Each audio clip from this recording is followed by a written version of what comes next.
call for more security cooperation among CARICOM countries. And in sport, the CWI president happy about the vibe at the West Indies training camp. I'm Ricardo Roberts, and this is Caribbean in 10 for Tuesday, April 16th, 2019. I'll be back with the details after the break.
The recent increase in criminal activity across the region has prompted a call for greater cooperation among CARICOM states on issues of security. It follows a meeting of the CARICOM Council on National Security and Law Enforcement in Grenada. We'll get the details in a subsequent newscast. Now, the St. Lucia government says it cannot afford to be on the wrong side of the international tax requirements being requested by the European Union, the EU. Now delivering the budget to Parliament yesterday, Prime Minister Alan Chasney said as a small island developing state, St. Lucia needs to attract foreign direct investment and obtain funding to achieve needing economic growth and development.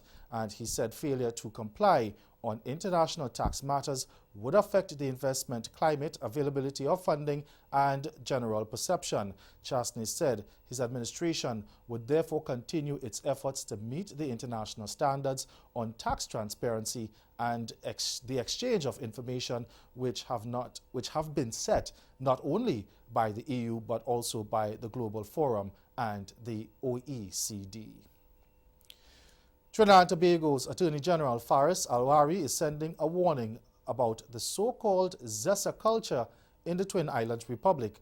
He issued it as he piloted the controversial Explain Your Wealth legislation in the Senate yesterday. The details in this TV6 News report. It's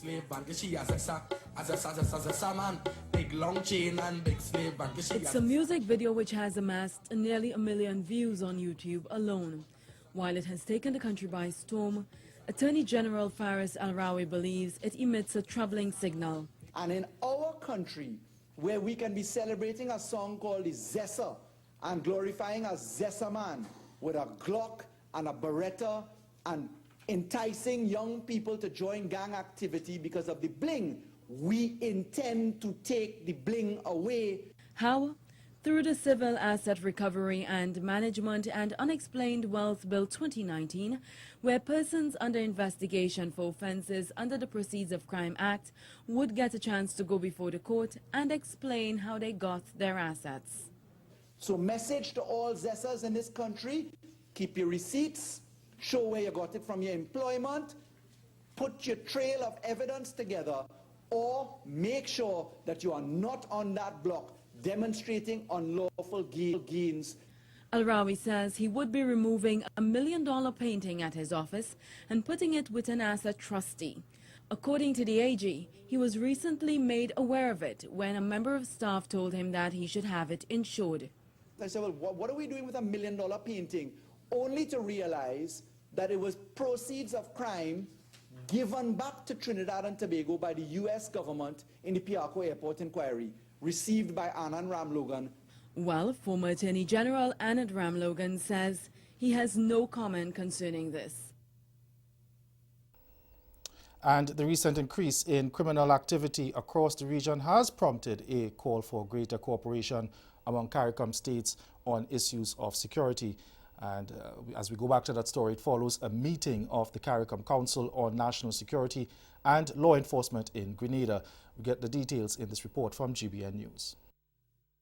Here last Friday, under the chairmanship of Prime Minister Dr. Keith Mitchell, the Council agreed that increased coordination would achieve more significant results in the battle against the flow of illegal drugs and guns, transnational crime, and the heightened incidence of homicides.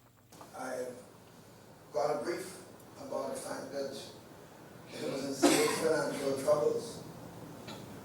And I said, well, you can't be serious. If we are asking people to make sacrifices and, of course, to do what they have to do, then we ought not to be able not to find the resources to do so.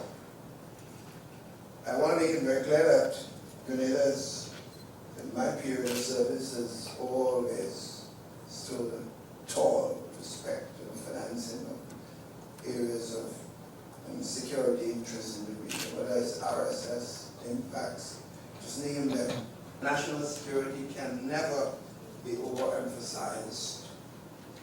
And further, the relevance of border security at the regional level takes in an even greater significance of the porous nature of our borders. Prime Minister. And stay with us, your Midday Sport is next. Well, we're living in a period of economic boom. The stock market is doing well. Unemployment is at record lows. Consumers are happily spending money, and in a consumer-driven economy, that's always good news. Jobs are, in fact, so plentiful. There's a shortage of available employees, and companies with jobs to fill are seeking out those who are employed elsewhere. Skilled American workers have become free agents, so to speak, signing with the highest bidder. But all is not entirely rosy.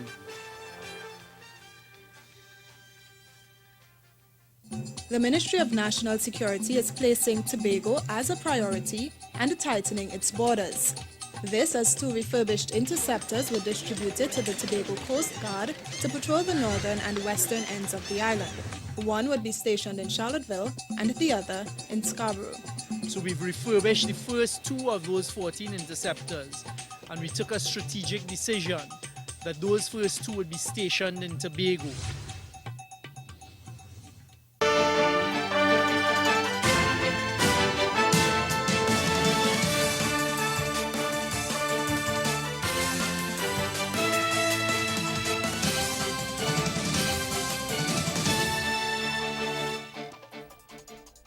Cricket West Indies President Ricky Skerritt has hailed the enthusiasm in the West Indies training camp, which got underway yesterday at the 3Ws Oval in Barbados.